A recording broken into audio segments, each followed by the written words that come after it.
This week's parsha is Parshas Devarim. Devarim begins with Moshe's rebuke of Bnei Yisrael, the Jewish people. But the rebuke that is at the beginning of Devarim is not explicit rebuke. At least at the beginning, it's not explicit rebuke. The way the verse states it is that it says, these are the words that Moshe spoke, and it says different indicators of where they were at that time, the position they were, where they were in the world at that time, and it's very descriptive. And each one of those descriptions is actually a hint to a place where the Jewish people failed in the desert, where they tested Hashem, where they lacked faith in God. Now, what's interesting is that the Medrash says that the book of Devarim, which is called Mishnah Torah, the copy of the Torah, the second Torah.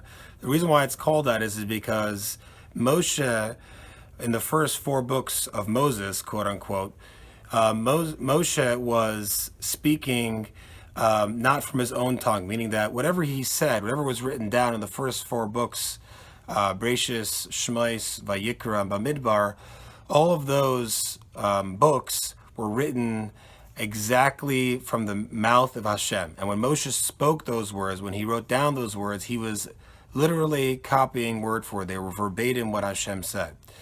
Mishnah Torah, there is an aspect of Moshe's own impression. Now, this doesn't mean, of course, that it wasn't divinely given. It doesn't mean that this was Moshe's interpretation and is liable for human error. What this means is that this was Moshe's clear and undeniable and there's no mistake. There can't be any mistake in this Torah because this was also done with Ruach HaKodesh, with divine providence.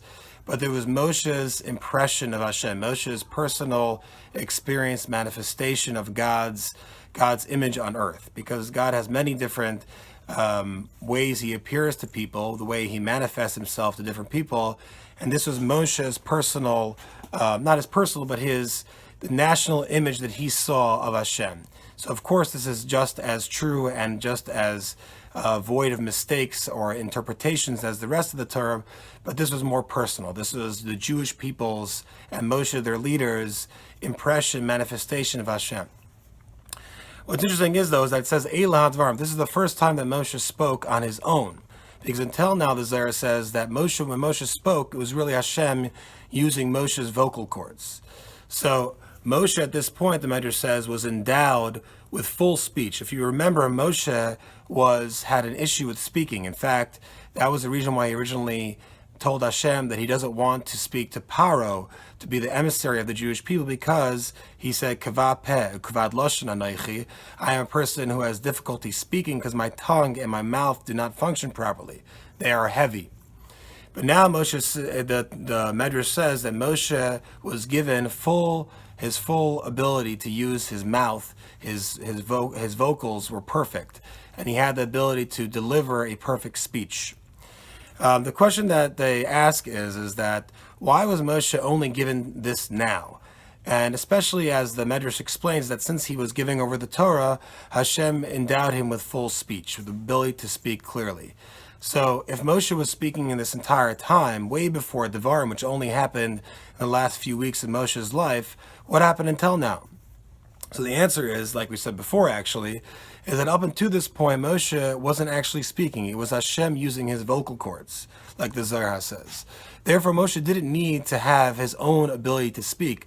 Hashem was just using his body as a conduit to communicate with the Jewish people.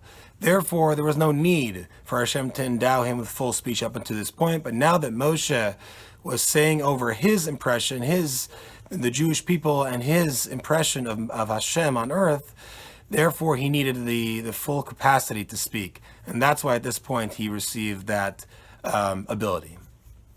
It's always bothered me about the beginning of this parsha is that, like we said before, it says that Moshe rebuked the people by hinting to them these different places, and through those places they understood that the names of those places represented places where they had tested Hashem and failed and not had faith.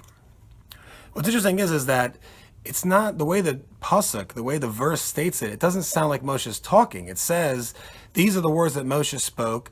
on the other side of the Jordan River, and it goes on to say different places that it was at this desert at this point in time, after this happened, and so on. But if you just read the verses the way they read, it doesn't sound like Moshe said these things. So the question is, what happened? Moshe just got up and started saying places. He said, we are now at this point, and we just traveled from here, and we went to here. What happened exactly? How did this occur? In the pasuk, I understand. The pasuk says that these were the places where they were positioned when Moshe spoke to them.